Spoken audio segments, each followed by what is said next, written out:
Hello my dear students. आज मैं video रे देखिबा वंदे मातरम @150 150 वर्षर पूर्ति अवसर रे विभिन्न स्कूल कॉलेज रे विद्यालय महाविद्यालय रे पालन करा जिवो वंदे मातरम 150 वर्ष पूर्ति को। तो सही अवसर रे विभिन्न स्कूल कॉलेज गुडी करे क्विज डिबेट एसे प्रतियोगिता रखा जिवो। तो आमे एही वीडियो रे देखिबा क एसे प्रबंध जोटा रोची 150 वर्ष बीतीगलानी तथापि प्रत्येक थर यही शब्द गुड़िक प्रतिध्वनित हेले प्रतिटी मन को जागृत करुची। यही माटी पाई स्पंदित हेउथबा प्रत्येक हृदयर ताल उत्तरर पहाड़ ठारू दक्षिण कूल पर्यंत क्षेत्र कृषक ठारू सीमारे सैनिक पर्यंत यह एक स्मरणकारी भाव प्रवेश करे जे भारत मानचित्र थिबा रेखा द्वारा परिभाषित नुहे बरम प्रेम द्वारा परिभाषित जहाँ सेगुड़ी को अतिक्रम करे। यह केवल एक गीत नुहे, यह एक प्रतिज्ञा जहाँ आमको धर्म भाषा समय बाहर बांधि रखे। यह एक प्रतिज्ञा जहाँ वंदे मातरम कहे अर्थात मु तुमको प्रणाम करे मां। 19 शताब्दीर शेष भागरे भारत उपनिवेशवादी शासन श्वासरुद्ध छाया तले थिला। ब्रिटिश माने केवल आम भूमि को जय कर नथिले बरम आम आत्मा को दमन करने को चेष्टा करथिले। यही हताशा एवं अस्थिर परिवेश रे जन विद्वान औपन्यासिक एवं देशप्रेमी बंकिम चंद्र चटर्जी एक एपरी स्तोत्र कल्पना करथिले जहाँ भारतर आत्मा को पुनर्जीवित करथिला।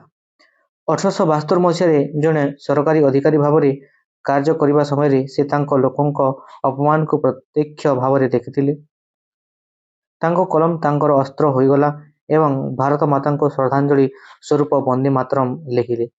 केवल एक भौगोलिक सत्ता भाव नुहे बरम जड़े दिव्य माता भाव प्रति पालनकारी अनंत एवं अजय। यही स्तोत्र प्रथमे 1882 मसीह तांको बंगला उपन्यास आनंद मठरी प्रकाशित होता जहाँ अत्याचार विरुद्ध सन्यासी मानक उत्थानर कहानी थिला। से मातृभूमि रे केवल माटी एवं नदी नुहे बरम शक्तिर अवतार देखिथिले।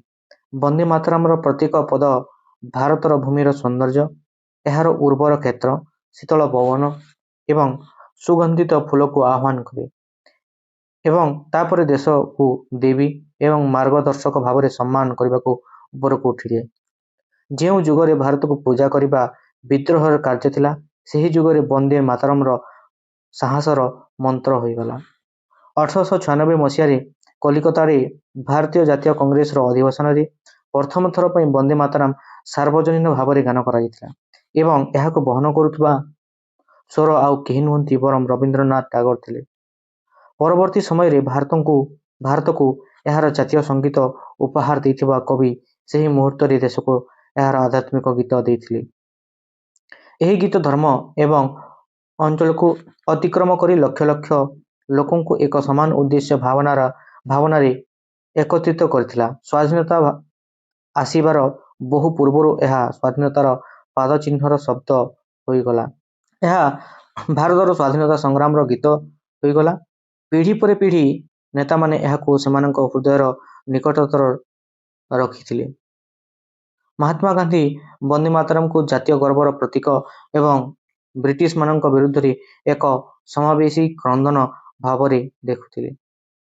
सुभाष चंद्र बोस यह भारतर जातीय संगीतर निकटतम उपाय भाव भावुथिले। श्री अरविंद जी यह इंग्राजी अनुवाद करथिले यह जातीयतार मंत्र बोली कहिथिले।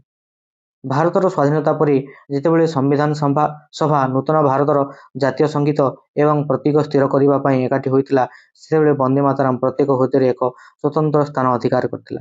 जनगण मन को जातीय संगीत भाव मनोनीत कर विधानसभा जनवरी 24, 1950 वंदे मातरम को भारतर जातीय गीत भाव ग्रहण करथिला जहाँ जातिर परिचय गठन में यार अतुलनीय भूमिका को स्वीकार करथिला। आज जितेबाला स्वाधीनता दिवस गणतंत्र दिवस किंबा जातीय समारोह वंदे मातरम धारा उठी थाए से आम भितर किसी प्राचीन आलोड़न सृष्टि हुए। यही गीतटी इतिहास नुहे यह आम निश्वास ଆମ ସାମୂହିକ ହୃଦୟ ସ୍ପନ୍ଦନରେ ରହି ବଞ୍ଚିଥାଏ। ଭାରତ ବନ୍ଦେ ମାତରମର 150 ବର୍ଷ ପୂର୍ତ୍ତି ପାଳନ କରୁଥିବାରୁ ଆମେ ପ୍ରତ୍ୟେକ ନାଗରିକଙ୍କୁ ନିଜର ଗର୍ବ ପିନ୍ଧିବାକୁ ଏବଂ ପ୍ରତ୍ୟେକ ପଦକ୍ଷେପରେ ମାତୃଭୂମିର ଗୌରବ ବହନ କରିବାକୁ ଆମନ୍ତ୍ରଣ କରୁଛୁ। କାରଣ ବନ୍ଦେ ମାତରମ୍ କେବଳ ଏକ ସ୍ମୃତି ନୁହେଁ, ଏହା ଆମ ପରିଚୟ ଏବଂ ଯେପର୍ଯ୍ୟନ୍ତ ଆମେ ନିଶ୍ୱାସ ନେଉଛୁ ସେ ପର୍ଯ୍ୟନ୍ତ ମାତୃଭୂମି ତାର ସନ୍ତାନମାନଙ୍କୁ ବନ୍ଦେ ମାତରମ୍ କହୁଥିବାର ଶୁଣିବ। ଏଇଟା ଥିଲା ଏକ ଛୋଟିଆ ବନ୍ଦେ ମାତରମର 150 ବର୍ଷ ପୂର୍ତ୍ତି ବିଷୟରେ ଥିଲା।